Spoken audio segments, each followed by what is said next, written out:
and England win their first Test match in Australia for the best part of 15 years. A bizarre game, the second in this series that has been completed within 2 days.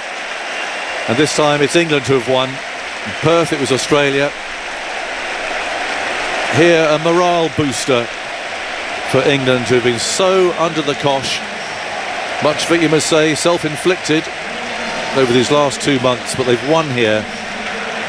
It means that they've prevented a whitewash, and they can actually probably enjoy themselves for the first evening here in Australia for a while. They've won by 4 wickets. No, well played, England. It was a real ding-dong, wasn't it? As you say, a wild Test match, a roller coaster of a Test match. Pitch has come in for some criticism, but both teams have got to play on it, and you've got to try and win the Test match. A win is a win, and they were desperate for that England side. They've been under the cosh and they've been criticised, as you said, for a couple of months now, and they've managed to sort of do their captain and their coach a bit of a favour and get a win, as you said, for the first time here in 15 years. So they'll be absolutely delighted with that, as will all the Barmies and all the England supporters who have made it over here to Melbourne. Yeah, no, good win from England there. You know, they hung in there. They showed signs in the second innings of Adelaide, and they came out here. The way they bowled today, they could have let the game get away. Australia, if they batted all day, could have set this game up, but they bowled well, took the wickets. And here we are, the second Test match of the series that's over in 2 days. Who would have thought? But I think no one can begrudge them that. Looking around the commentary box and out in all the other boxes there, the Australians are probably quite happy to see England take one home here. Well, the England players going down towards the Barmy Army there, who have been very vociferous. They're given tremendous support during the course of this match. They haven't got all the way over, but just far enough as to at least acknowledge the support that they've had, and actually they're going all around the ground now, waving and saying thank you for the support that they've had. Ben Stokes leading the way, and we know how disappointed he has been. Well, devastated really with how this tour has gone, and very aware too of the support that England have had here. And it was nice there, at least they can go and say thank you. Here's Isha Guha, I think. In full voice, Joe Root alongside me, your 4th Test series here. You finally get a win on Australian soil. How much does this mean to you?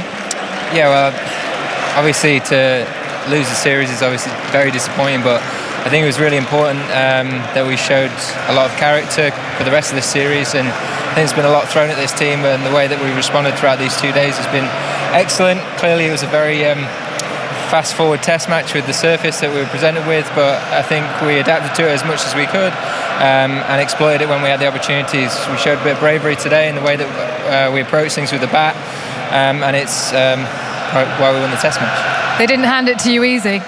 No, you never expect them to. Like I said, I've been on the wrong side of the result a lot here, so you know what to expect. You know how good Australia are in their own conditions, but the fact that we managed to get across the line today is excellent, and hopefully we can improve on this week, next week as well.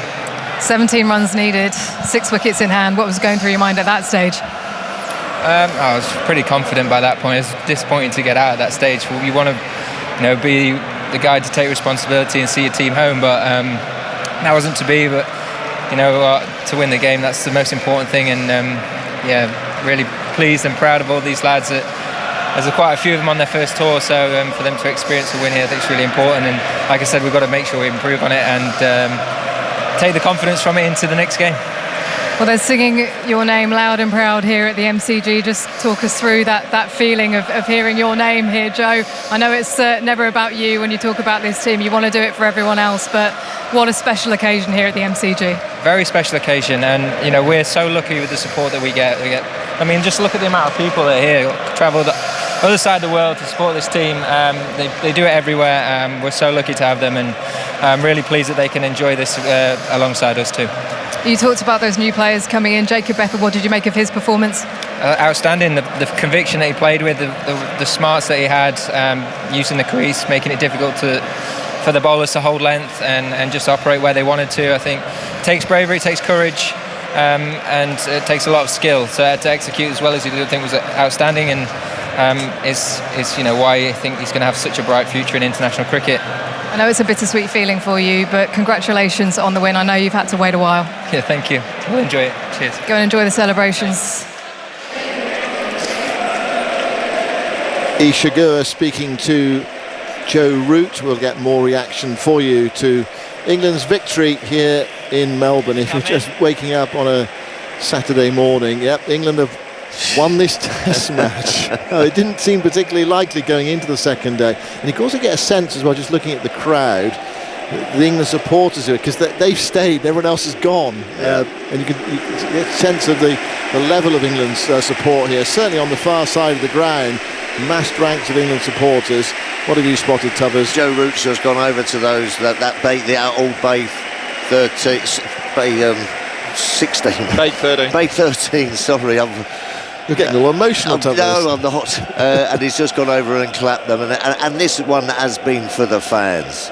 You get that feeling. It's been for that dressing room. It's been for the fans. They've been so disappointed themselves. You can see it in the body language, but they just haven't managed to get a performance out themselves. And I know it was a bit of a to and fro test match and perhaps not great pitch, but you've got to go out there and pick yourself up from 3-0 down. So for my money, that shows a great resilience. A lot of sides would have come here and just folded on that pitch, but they didn't. They hung in there with the ball and they managed to get across the line and give all these England fans something to cheer about. Well done.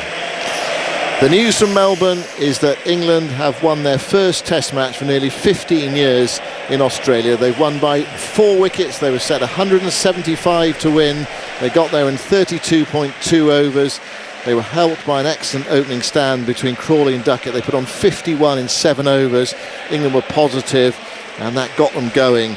They lost wickets towards the end, but there was rarely time during that England chase when he thought they were going to stumble this time. So they've got over the line. Australia bowled out for 132. Travis Head made 46. Steve Smith was left 24 not out. Didn't get any support from the lower order. Cameron Green played a poor shot when Australia were trying to battle after lunch. He was caught at slip for 19. The tail fell away. Bryden Carr's taking 4 for 34. Josh Tongue 2 for 44. And Ben Stokes 3 for 24. Gus Atkinson walked off with a hamstring injury, so England were down to 3 bowlers. So great credit to that bowling attack. You thought they might have wilted, and Australia, if they had been able to extend it into the afternoon, they might have been able to put some pressure on England and build a really challenging total. But 175 to win. In the context of this series, you thought England might find it difficult, and the context of this surface as well. But they got there in 32.2 overs. Jacob Bethel, one of the big moments of his life, actually, of his cricketing life, making 40 in a really assured fashion before he slapped one to cover. Harry Brook at the end was 18 not out. Root was out towards the end for 15. Stokes for 2. But England have won in Australia, and we haven't said that for a long time. Not since Sydney in 2011. I've got Phil Tufnell alongside me. Glenn McGrath is here. Jonathan is down on the far side of the ground, and we'll get some reaction from England captain Ben Stokes and others. How would you just sum it up then, Tuffers? Well, no, you just said haven't won there for 15 years, you know, and that just shows how hard it is to come down there and even just win a game, let alone a series. But I think they've done that one for the coach and the captain, you know. I think that it was nice to freshen it up a bit, wasn't it? Sometimes you just bring a few new faces into the side. It just gives you a bit more of a buzz and a bit more of a lift. But I think they owed their skipper one there, you know, a performance. Just they've been coming for some criticism the way they've played, haven't they? Dumb cricket, we've been here. Rob Key, we've been hearing, sort of coming over here trying to explain it away to these thousands of fans here that have, you know, followed them through thick and thin. So you really do get the feeling that is a dressing room that is still very much together. You know, to pull out a performance like that is tough. 3-0 down, many a sides would have just crumbled. At the start of the game and at the start of today, did you think it was possible? Yes, absolutely. Because in these games, anything can happen. Look at Perth. Perth was, we were all sitting there on the first one, weren't we? Going sort of like, what did they need? 200 Australia? Yeah, 205. Could be tricky. That is, as Glenn was saying, Baz ball is for the fourth innings. It is, without a doubt. And look at this test. I think this is the way England like to play. They actually like to bowl first and chase in the fourth innings. They've been very good at it, which then makes you think about Perth even more. They won the toss. They had 4 fast bowlers and they decided to bat. Yeah. If they decided to bowl first then, who knows? It could have been different results. So it shows here that, they bounced back. I think they deserved the win. They needed a win. Yeah. Not only for themselves, but the supporters that have They need 200 Australia? Yeah, 205. Could be tricky. That is, as Glenn was saying, Baz ball is for the fourth innings. It is, without a doubt. And look at this test. I think this is the way England like to play. They actually like to bowl first and chase in the fourth innings. They've been very good at it, which then makes you think about Perth even more. They won the toss. They had 4 fast bowlers and they decided to bat. Yeah. If they decided to bowl first then, who knows? It could have been different results. So it shows here that, they bounced back. I think they deserved the win. They needed a win. Yeah. Not only for themselves, but the supporters that have travelled from the other side of the world. So to do it in 2 days, I don't think anyone thought that at the start of the test, but that pitch had a bit of life in it. And, England hung on long enough and bowled well enough in that second innings to set a target they could chase. So well done to Ben Stokes and his team. And the way they approached it today was the right way as well. Now, we sensed that was how they were going to do it. They were going to take it on. They had to. Yeah. To go out there and just look to, to hit it around, get singles on a pitch that's doing a bit. But to me, like Tuffa said, this is what baseball was for, is fourth innings, to go out, put the pressure back on the Australian bowlers, and they did that opening partnership with really set it up and got the momentum for them. And to be honest, Australia couldn't claw it back from there. Yeah, I'm really happy for Josh Tongue. Might be saying, well, where was he for the first 2, perhaps? He's come in and really stamped his authority on this side, and he's sort of like the first pick now from the seamers. Okay, Jofra Archer. He should be. Yeah, absolutely. I mean, Jofra Archer's gone off with a side strain and everything, but he's really stood up for his skipper and said, right, listen, man down as well today. I think they'll be disappointed as a unit of how they've bowled, but today was how you do it. You pitch the ball up, you don't keep saying, and there's Travis Head cut another one, and so they hung in there with the ball and then just had a little bit of luck with the bat and got themselves over the line. It is tough to play and win down in Australia, and they've managed to do it. Josh Tongue taking 7 for 89, his match figures. But Bryden Cast today as well, because he's gone round the park a bit, hasn't he? He's been England's leading wicket taker. Yeah. Well, he came up with 4 for 34 today. Well, finally looked to pitch the ball up. There's no point in running in, banging it halfway down when the pitch is doing something for you. Glenn said, I think this morning, just get it in an area and let this pitch do it for you a little bit. And he sort of got it and did that. It's that kind of ball. All fast bowlers are different. Some of them are going to be different trajectories and, different swing and seam and angles and what have you. But you've still got to have that fingertip control as a class international seam bowler. Any bowler, to when asked to put it in areas to get wickets, you've got to be able to do it. And we also saw Bryden Cast come in at number 3 today. That was interesting. I missed that out in my roundup. So they lost that wicket at 51. Yeah. I thought, well, big moment here for Jacob Bethel to walk into a pressure situation. And Bryden Cast came out at number 3. No, I didn't mind it. To come in for someone to hopefully score some quick runs for him, put the pressure back on. If he went out and got a cameo sort of 20 quick runs, it just makes that target so much smaller. So I didn't mind.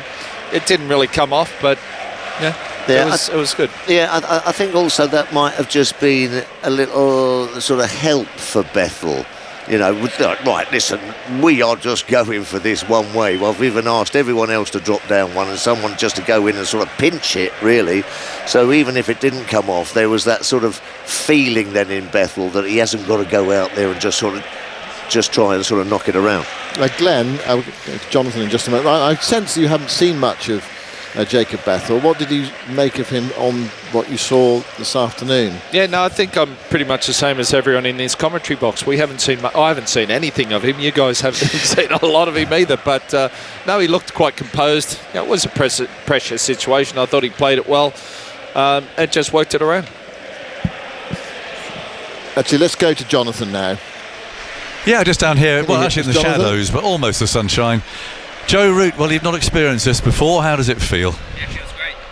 It's a long time coming, so to finally be starting out with the game is it's a great feeling. It's obviously bittersweet having lost the series, but there's been a lot thrown at this group over the last couple of weeks, and I think the character and the response from everyone's been great, and the togetherness of the team, and I guess we obviously put on a challenging surface. I'm speaking obviously as a batter, a challenging surface, but the way that we found a way to win here is down to the way that we played over a period of time, right? This is being brave enough to take the game on when things aren't in your favour, and I think that's the art of batting sometimes, is understanding what the situation requires, and today I think we found the balance of it really well. We saw in the first innings, if you allow bowlers to bowl that same length, that same ball, it was doing so much that there was going to be one with your name on it. So the proactive nature in which the guys went out with, especially at the top of the order, Jacob coming in and playing like that as well, I think just shows great skill, great nous, and great bravery and courage. Like I say, we've just asked about our method and how we go about things. I think we stayed true to it and delivered really well today. Yeah, I mean, that setup, that situation was really made for your method, actually, was it? A smallish run chase, seize the initiative. It's kind of what the blueprint has been. Well, no, I think that in those circumstances that was the case, but not everyone does it the same way, right? And I think it's understanding how you want to go about and score your runs, and no one goes out there to play a bad shot or to get out. You're always trying to look at moving the game forward and scoring runs. It's not about survival, it's about scoring runs, and my method is different to pretty much everyone else in that team, but it's understanding and playing with conviction with the surfaces that are presented. And like I say, we obviously got the right side of it, but to chase 170 on there was because of a brilliant effort with the ball as well, and those guys deserve a lot of credit. Obviously Gus going off and guys having to pick those overs up, some guys bowling long spells there, and they kept working hard, and they got the rewards for it, and nice for us to hang on to a few as well. Yeah, I'm not going to expect you to have a go about the pitch, but I mean, in terms of test match strips that you've played on, how would that rank?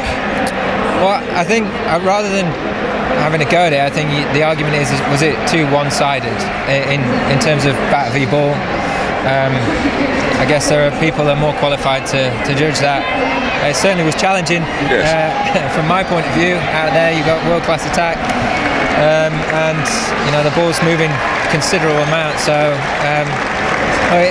at the end of the day your job is to try and get on the right side of the result and make sure that you either outskill or you outsmart the opposition, and I think when we had our opportunities this game, we really did take them. Catching too. That was a catching, slip definitely, catching. But it'd have been easy 40 runs behind on that service to think that you were a long way out of things. But we knew that if we got things right, we stuck to what we knew was the lengths that were going to work for us. We were going to get our rewards, and things could happen very quickly. And at no point did the attacks, I guess their intent waver. They kept pushing forward for us and creating opportunities, and then, like I say, the way that the guys played showed great courage, great bravery and great skill. Yeah. Just the last one, is it frustrating to win a game as tight as that, having come from 3-0 down? I mean, is it tempting, or do you inevitably look back and think, what might have been? I think you're always disappointed when you lose a test match, but you look at the opportunity at Perth. We presented similar kind of situation with a very one-sided sort of wicket there, and we tried to do what we did today, and it didn't quite work out. And you can find yourself, if you're not careful, questioning whether that's the right way to do things. When you win, if we win in this fashion there, it's completely different. So that's the game. Sometimes you've got to play with conviction, you've got to trust in your method, and I've been here 17, 18 times, whatever it is, and found myself on the wrong side of the result a lot. So certainly enjoyed tonight, and really proud to be a part of a group of players that have produce a performance like that on that surface. Thanks for talking to us, Joe. Enjoy the night. It might be lively looking at those behind you, I think. Yeah, I might leave them to it, but yeah. Love to see you, Joe. Thank you. Well done. Congratulations. There we are. Who do we have coming now? We've got Josh Tongue coming, I think, here. In a second. These headphones are really loud. Josh, well done, congratulations. Got a very nice medallion there. Well bowled. Yeah, thank you very much. Felt really good. Obviously a pitch that's helps us bowlers, but we still had to put the ball in the right areas for long periods of time, still making sure we're hitting the pitch hard, and obviously that fuller length as well is where we got our success. Yeah, that's the thing. Batsmen will be grumbling about it, but actually there is pressure on the bowler in that situation, isn't there? I mean, every run counts, every bad ball that goes for 4 hurts. I mean, you've got to be right on it. Well, obviously winning the toss on day one, there's obviously a bit of pressure on the bowlers when there's a bit of green on the wicket. But look, full credit to all of our bowlers. I thought we stuck in really well. Even today, obviously Gus went down, unfortunately, but I thought Stokesy and Carse bowled exceptionally well as well. Yeah, interesting tactic. Bryden Carse slipping out there at number 3. I mean, you were padding up as well, were you? No, I wasn't. No, not a chance. No. I mean, it's the first time you've savoured this. It's pretty special, isn't it, to come here, 12,000 miles from home, and have a reception like that? Yeah, look, the whole series has been amazing. Obviously played my first game last week in Adelaide, and the support out there was incredible, and obviously then coming to the MCG full of 95,000 people on Boxing Day. Yeah, they've just been so good, and it's so good to play in front of them. Yeah, is this something that you always dreamt of, one day coming out and playing against Australia? Yeah, 100%. Look, my dream was always to play for England, whoever we're against, but this is on the top of my list, playing in Ashes away from home, and then with the support of the Barmy Army as well. I can't really describe what I'm feeling, really. Go and enjoy it. Thank you, Josh. Thanks for talking to us. There we go. Man of the match, Josh Tongue, for his particularly his excellent efforts in the first innings. We're just waiting, Simon. Ben Stokes is having a chat with Isha Gur at the moment, so I suspect he'll come to us shortly. But there you go. You've heard from Joe Root and Josh Tongue. I was looking around anyone else at the moment, but back to you for a moment. OK, Jonathan, we'll be down there as soon as Ben Stokes is with you. Pretty noisy down there at the presentation ceremony. I can see the mass ranks of supporters just behind it. And of course, they're still singing. The Barmy Army is still singing on the far side of the ground, almost as if they've been locked in the ground. And there might be a few lock-ins tonight in Melbourne later on. So Joe Root speaking there, and also Josh Tongue. I mean, he did bowl well, and you made the point of us. Where was he in the first 2 Test matches of the series? Yeah, a little bit. I mean, he finished the summer well, didn't he, against India as well, and got wickets. I think he was in sort of England's best bowler last summer. So you were sort of scratching your head. I mean, he was almost sort of seen as the replacement for an Archer, wasn't he, for that sort of pace and bounce and sort of, or a Cast to sort of rotate. But I think now he's got himself right up the pecking order. I think he's first on the team sheet now for England in the seam bowling department. He did mention that the pitch was helpful. What did he feel about it overall, Glenn? Yeah, the pitch was definitely helpful. There's no doubt about that. Too helpful? Probably a little bit. 10 mils of grass, probably too much. 7 millimetres of grass last year, and the Test match was perfect. So, but listening to Josh Tongue, he was very right in what he said. You win the toss, you put the opposition in, you're expected to bowl them out or to take wickets, and you still have to get the ball in the right area and not go too hard and go searching for wickets. So, credit to the England bowlers, the way they bowled in that first innings to knock Australia over that first day, and probably more credit to them today. I thought they bowled better today, better areas, under pressure, and they got the reward. So it looks like Josh Tongue might have been player of the match, which I think he deserved. Yeah, no, absolutely. Listening to Jim Max, he said, man of the series in 4 years' time, Josh Tongue. There you go. Jim's seen a bit of cricket. Well, it's a big call, isn't it?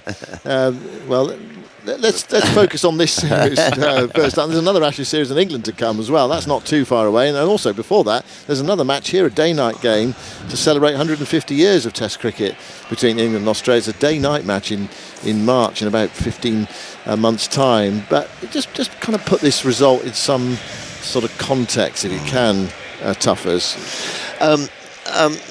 I'm feeling even sort of slightly more frustrated of what might have been. It'll be interesting to see what Ben Stokes has to see, but this is what we were expecting. This is what I was expecting, really. I was expecting, really, both games going down to the wire, not necessarily going 5 days. We all said it. It's just that when we got here for those first 3, they sort of slipped through our fingers. We knew that this was sort of possible and round the corner.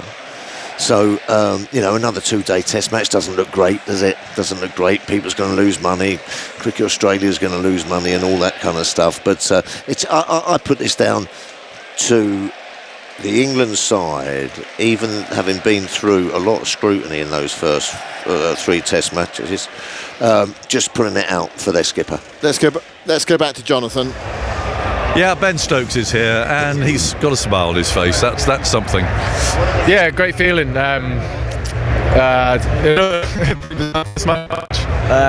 lot was happening. It's happening very quickly. The game was set up there for us to chase down a total, and sometimes when you've got a target, it just makes things a lot easier. And look, the way that wicket played throughout was pretty clear and obvious how we had to try and take that game on. I think not the best advertisement for test match wickets, but you have to face the conditions that's in front of you, and I think the way in which we bowled this week was exceptional. The way in which we went about that run chase was exceptional as well, and especially on the back of everything that we had to deal with building up to this game. I couldn't be prouder as the captain of the way in which we held firm as a group and as individuals as well. It's a very, very obviously proud moment, knowing that how tough this tour has been, how everything has gone before this tour as well for other teams who have come here. So to get that win over a long period of time that we've been waiting for is pretty pleasing. Yeah. You must be really pleased with the response of the team, actually, because that was a pretty rotten build-up to this.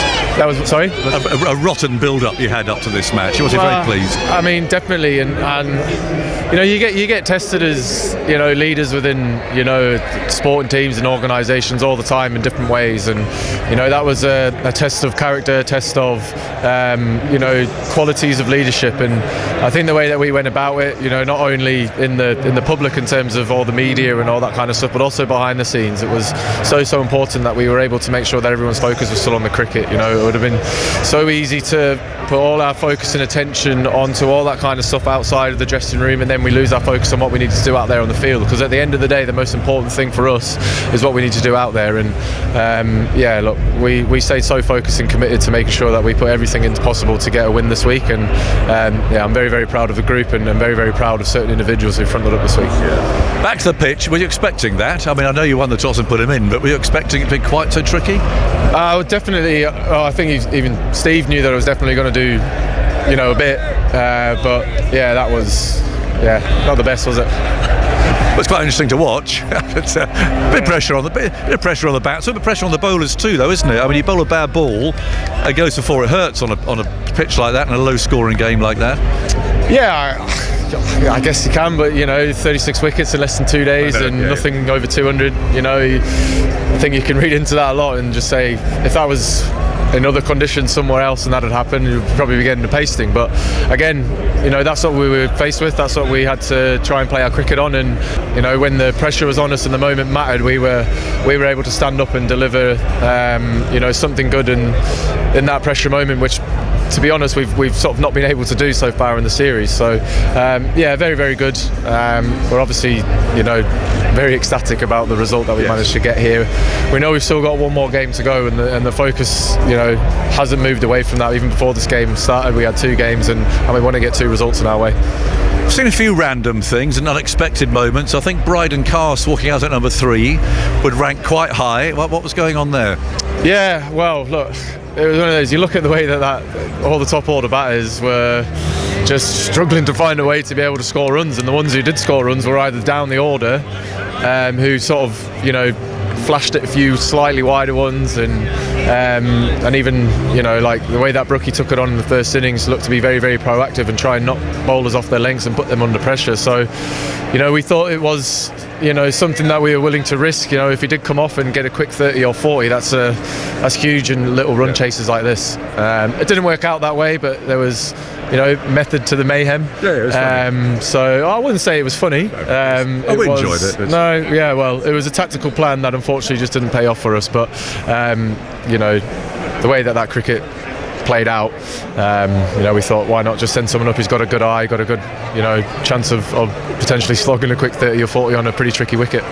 Last one, I mean, you see turn around, I mean, in the sunshine there, all these England supporters who've come out. That must be a very special feeling, isn't it, to reward them now? Definitely. They've been with us not only on this tour, they're with us everywhere we go, whether we be in England, abroad, in other countries, but obviously in particular in the Ashes it means so much to us. We know how much it means to the fans who follow us around. So and I guess the great thing about it is the noise and the chants and the atmosphere that they bring is completely the same, even from the games before this. So that says a lot about the fans that we have. They are with us through thick and thin, and yeah, hopefully tonight they will do stuff that's going to give them a slightly bad head in the morning. I'm sure they will. Look after yourself, Ben. Have a nice night. Thanks for talking to us. Good to see you smiling. There we go. That's nice. A much more relaxed Ben Stokes talking there with all the English supporters all round. It's not just the Barmy Armies, and all round us here too, waving and applauding and just being generally happy in a tour that's had a lot of ups and downs, difficulties. I thought he was very strong there on the response that he's had from his team and the build-up to this game in particular, all the Noosa business and everything else. Clearly there's been a lot going on behind the scenes there to try and keep the players focused and get them to stand up and to play with that stuff in the background during this match. I mean, there's a lot of stuff that's not going to go away, and a lot of things obviously about this tour will still be talked about when it's done and dusted. But for now, at least, that's one very happy dressing room who have risen to a pretty difficult challenge here playing on this pitch, and they've won, and it's now 3-1 with one to play. John, it's quieting down a little bit around you now, so we can reflect a bit more on the game. I asked Tubbs to put the game in context. Australia have won the Ashes. They were 3-0 up. England come here and they've won the game. I mean, how significant is this victory for England? Well, I think it's significant for the players, definitely. I mean, just being down here, you know, they're all out doing interviews, and you know what it's like. You know, when England lose a match, the poor old captain gets flushed out, maybe the coach, and that's it. You don't see anybody else, but I can see Jacob Bethel there. We heard from Joe Root. There's others around too, I can see, who are giving interviews and just enjoying the atmosphere. I mean, it's pretty lively down here. You know, up there in our commentary box, often behind glass, you don't really get to feel what it's like. But just I remember being out here when we won the Ashes here in 10-11, the Barmies and the sprinkler and all that stuff. It rather came flooding back as I walked back out onto the grass here, because of course it hasn't happened since. So, you know, this big coliseum like this, you get the sound, you get the atmosphere and so on. So look, as far as the tour as a whole is concerned, we will never be able to get away from the fact that we were told at Adelaide that they hadn't prepared enough, and that was the admission from the management, reflecting on them losing the Ashes 3-0. That's still the case. This game was very much set up, I think, for the England style of particularly batting, chasing a small target, going at it hell for leather, knocking the bowlers who've got very little wriggle room, and the captain too having to set fields, bearing in mind that you've got players coming out there and playing shots. I mean, this was kind of made for this team's blueprint to go out and win a game like this, a low-scoring game, attack the fourth innings target as they have done. So, you know, they still had to do it, and they've had to do it from a pretty low confidence base, and with all the stuff that's been going on in the press over the last couple of weeks, the Noosa and everything else, losing the Ashes, all those things, they've had to come from that sort of level. So, I mean, Ben Stokes there, I haven't seen him smile like that for weeks. You know, he's lost the Ashes, but they're not going to go home having lost 5-0 and been whitewashed again. They've finally broken the duck. They've won a game, and you know, I'm sure they'll be pretty confident about winning at Sydney now as well. And if they did do that, and it was 3-2. Does that make a significant difference to the management and their futures? So that's the big question, isn't it? I mean, I think when you've got the coach saying we didn't prepare enough and we haven't done things right, and you've lost a series 3-0, then that still stands. But if they can come back and win a couple of games, if Jacob Bethel can show, it was a difficult game for him here, coming at number 3. I mean, he didn't bat like a test match number 3 today because the situation wasn't for him to do that. So we didn't learn a lot about him. He got a good 40. You can see he's got a bit of character going out there. It'd be nice to see him bat number 3 at Sydney in a more normal situation, on a flatter pitch in which he can just go out and show us what he's made of. Josh Tongue, again, has reminded us of the talent that he has. So too did Atkinson before he went and twanged his hamstring. I mean, there are, we know that there are good players in this side, and that's the frustrating part of it all. And I think at the very start we said, look, what we don't want is for England's players to go back and leave Sydney and look in the mirror and know they haven't given it their best shot, and there's still that lingering feeling that actually a very talented set of cricketers up against it's been Australia's second 11 all the way through. England haven't played against their strongest team yet.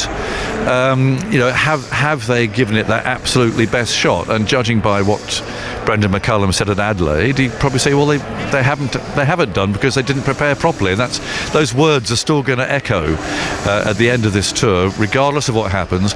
It might mean that there's more leeway given, perhaps, when this series is reviewed, and there always are reviews into these things, of course, and maybe a bit more give and take, perhaps, because you see a situation like this in which that method actually was the difference between the two teams, probably.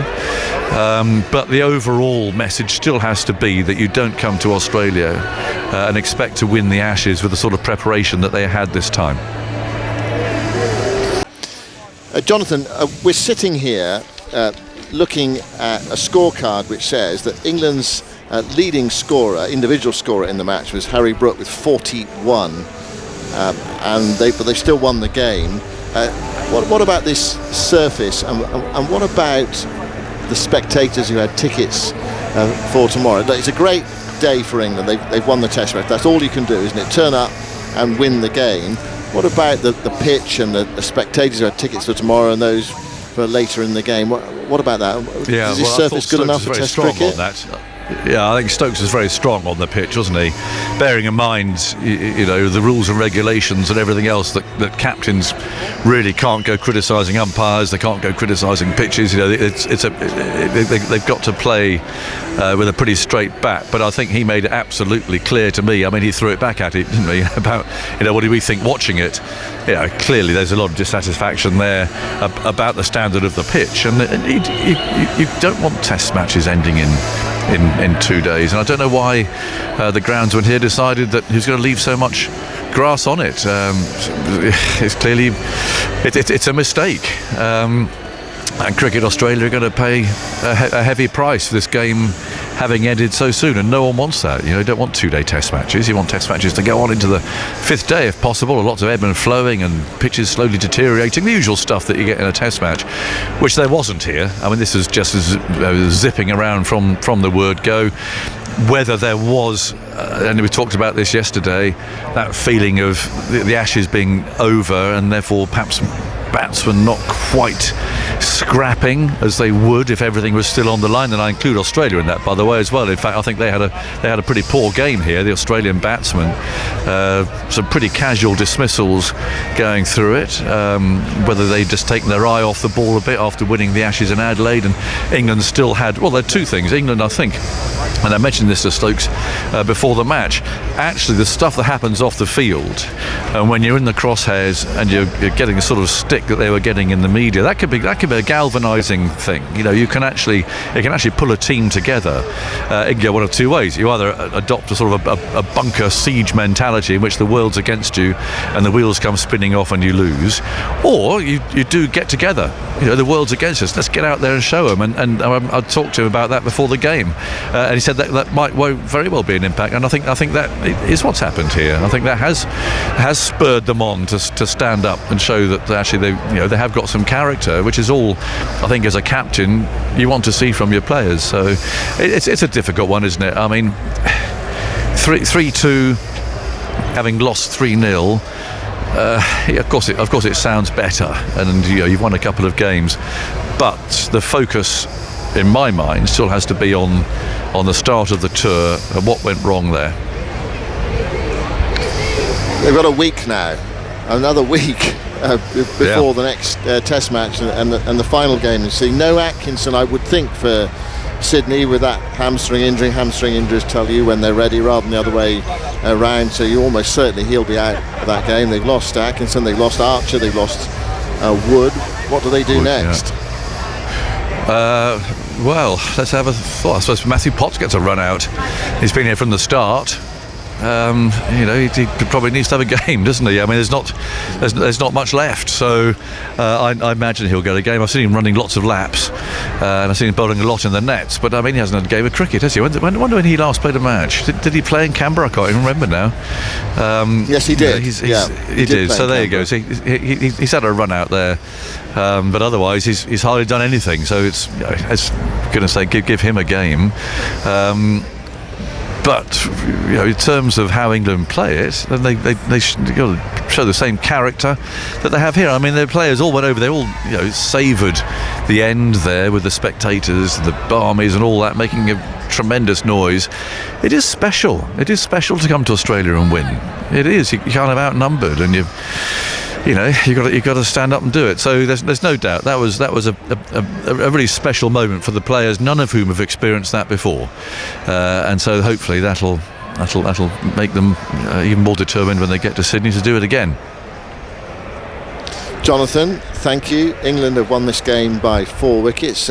Glenn's here, and Tuffers is here. Glenn, it can't be 5-0. No, it can't. You've got to put your predictions out there at the start, and if things don't go well, you've got to be adaptable and flexible, don't you? So I've had to rethink things slightly, so I've decided to go for 4-1. 4-1. I thought you might do. One thing I think there will be is a flat pitch in Sydney.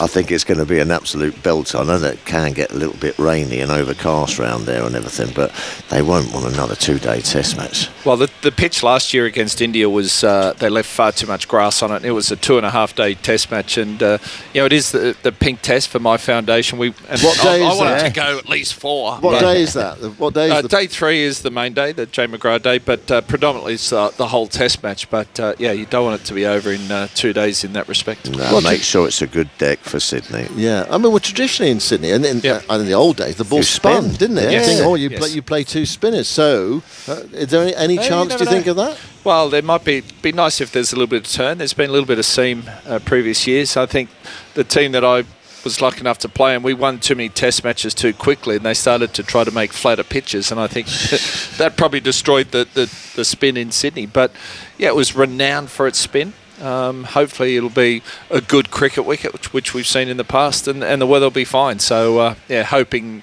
to go there for another, at least a 4 if not 5-day test match. So with no Atkinson and England beginning to run out of pace bowlers, and if it does spin, does that mean Shoaib Bashir comes into it or not? I don't know. I'm not sure really. I mean, what we've seen all Australian summer down under is good professional bowling from Australia. Seam bowlers that look to hit the top of off stump. Now, there you go. Tongue's come in and perform well. Potts as well is sitting there. He's that and type Fisher of as well. bowler. Fisher is here, so I don't think you can just throw the spinner in unless it looks like it's going to turn. And the wise men place the hands on the hallowed 22 yards and decide whether it's going to turn or not. But I think England will probably stick with hitting them with pace.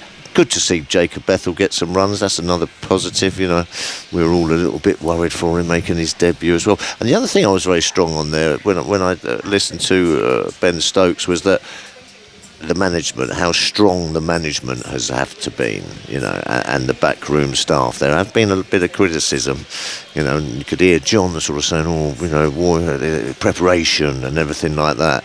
He was very strong on his mate Brendan McCullum there, and the people also sort of like involved in that group and in the back room, sort of people for that England side, that saying that, you know, that this is just as much down to them because they were in a pretty tricky spot after Noosa and 3-0 down after all that criticism. So I could really feel that coming through in his voice and his smile, which is good. So yeah, it was an interesting interview. Let's talk about Australia. We haven't really focused on them much. John, heads will roll. Heads have got to roll. No, first loss in 19 Test matches at home. Like, what's gone wrong?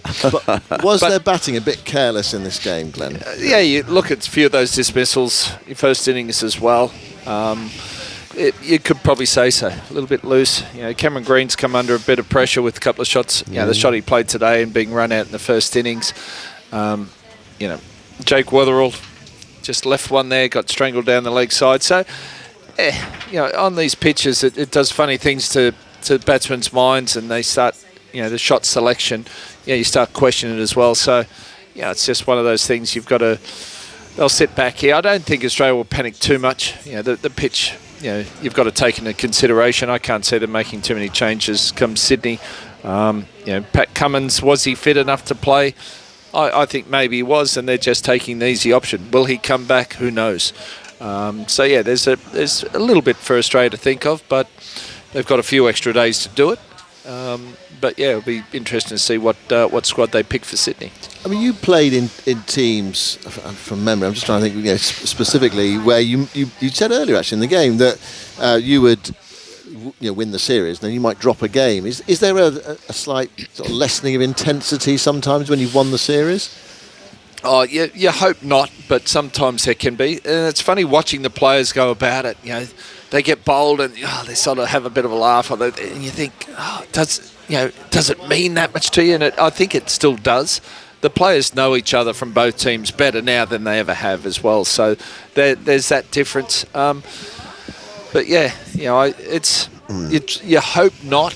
But just a feel in the commentary box out the back, with the England and the Australian commentator. I don't think anyone's disappointed in England winning this one, which is a little bit unique. I hope it's different out in the ground. Every game is incredibly important all the time, and that's the way it should be played. So you hope not. Okay, time for some more reaction now. Jacob Bethel scored an important and mature 40 today, came in a pressure moment. He's been speaking to Isha Guha. Jacob Bethel, at the age of 22, your first taste of Ashes cricket, and you get the win. You must be thinking, no problem. Yeah, it's not as simple as that, but yeah, it was lovely to come in and make an impact, and more importantly, an impact to a win. How hard is it to face Mitchell Starc coming at you at 145 kilometres an hour here at the MCG? Yeah, I've faced him once in white ball cricket before, so had a little eye, but it definitely feels a lot quicker when it's nipping around. But yeah, great experience. Thrown in the deep end there at number 3 when the ball was nipping around so much. What did you talk about with your teammates on the back of that first innings, and how did you kind of apply yourself when it came to the second innings, because you picked up 40 in good time? Yeah, I think going out first innings, it was kind of identifying that I was doing a lot, and I probably didn't have enough conviction to go out there straight away and kind of try and put them off their lengths. But the second innings, especially when you're chasing one of those niggly totals, it was pretty clear that you had to go out there and try and get them off it as quickly as possible. And whose idea was the ramp immediately after tea? I'd like to think mine, but the keeper was up, and the third man was pretty wide, so I figured it'd be the best way to get him back as soon as possible. Well, it was great to watch, and you gave your side a great chance when it came to the run chase. Have you ever experienced an atmosphere like this before? No, definitely not. I think, 93,000 yesterday, 92,000 today. It's been pretty special. Got my parents in the crowd as well, so timed that well, them coming over for this game, and yeah, it's been pretty incredible. And like I said before, it's nice to have it as a win. And just lastly, we just spoke to Joe Root. You had a picture taken with him in Barbados at the age of 15. You then get to bat with him 7 years later on the MCG surface. Must have been an incredible moment for yourself. Yeah, it's pretty special. Still feels surreal. I've batted with him a couple of times now in Test cricket. Our dads played together, and it is pretty special to actually live us playing together Test cricket as well. So yeah, we've not been able to finish the job today together, but it was unbelievable to experience it out there with him. Well, you've had a taste of it now, so all the best in the next match and for the rest of your career. Thank you very much. Jacob Bethel, who made 40 today in England's 4-wicket victory, reaching their victory target of 175 in 33 overs. And he was the leading scorer for England today. More reaction now, this time from the Australia camp. What did Steve Smith, their captain, make of it? He's been speaking to Isha as well. A tough one for you to lose, but you hung in there. What are your reflections on this match? Yeah, tricky one. Obviously a very quick game. I think, if we got 50 or 60 more across both innings, then we might have been there at the end. But credit to England. They came out today and bowled really well this morning. Didn't let us get away, and then the way they started with the bat, they were very aggressive. Got a few away. Probably softened our ball a little bit, and probably didn't offer as much from that point. So credit to them the way they played. Did the pitch change at all? Not really. I think it did a fair amount for the whole game, just probably when the ball got softened from a few lusty blows from their top order today, where it started to go a little bit less potentially. But without that, I think it was still going to offer plenty. And what is your genuine opinion of the pitch, because it was so heavily in favour of the bowlers? Yeah, I think a little bit too much. It was tricky. No one could really get in. I think when you see 36 wickets across 2 days, that's probably too much. So probably did a little bit more than they probably wanted to. Maybe if we drop it down to 8 mils, it'd be about right, potentially. All right, Steve, thanks for your time and all the best in the next test in Sydney. Thank you, cheers. Australia's captain Steve Smith giving his opinion on the surface, and a pretty uniform opinion, I think, from pundits, players, during this test match about the state of the pitch. And so let's go to the stats and what they tell us. We can see the bold facts there, the 36 wickets in a short space of time within the 2 days, and another game finishing within 2 days. Zoltz, what are you starting with in your statistical roundup? Well, let's start with England breaking that sequence of 18 without a win in Australia. It means they do not hold that record on their own. New Zealand also had an 18-match winless run in this country that they broke with a win in Hobart in the 2011-2012 season, although they had more draws than England did, 16 defeats, 2 draws before this game. England's previous longest winless run in Australia was 12 matches, the last 3 of the 1936-37 series, all 5 in the first series after the Second World War and the first 4 in the 1950-51 series. What about short games? Short games, so 2-day tests. There had not been one in the Ashes since 1921. Now we've had 2 in 4 matches. There'd never been 2 in a series since the 1890s, when England played a very, very weak South African team. And none had never been 2 2-day games in an Ashes series since 1888, when all 3 games were completed in 2 days. But cricket and pitches were very, very different then. 142 overs in this game, 5 balls longer than Perth. The second and third shortest tests ever played in Australia, 9th and 10th shortest ever played anywhere in the world in terms of completed tests, so ignoring games that were shortened by rain or other factors. 847 and 852 balls. There hadn't previously in the Ashes since the 19th century been a game below 1,000 balls or 170 overs, so that puts in context quite how absurdly short these games have been. What about 50s as well? No 50s in this match. How rare is that? That is very rare in all tests. It was the 16th ever, just the 5th since 1935, the 2nd in the Ashes since 1896. The other was a game Edgbaston in 1981, the 4th test of that series. England hadn't been involved in a test with no 50 since then. Australia hadn't until earlier this year, when they had a similar game in the West Indies. England won without anyone scoring a 50 for just the 3rd time in the last 60 years, and just the 2nd time against Australia since the 19th century. Australia failed to score a 50 in an Ashes test for the first time since they were spun to defeat by Phil Tufnell at the Oval in 1997, and it's only the 3rd time in a home Ashes test they've failed to post a 50 since Don Bradman's debut in 1928. And England winning but only scoring 110 in one of their innings. I mean, that must be pretty rare as well. I know there was a game, a very famous game, at Headingley in 2019 where they made 67. But that must be quite rare as well, to have such a low score and still go on to win the match. It's very rare to have a score that low and go on to win the match. I'll tell you quite how rare very, very shortly indeed, Simon.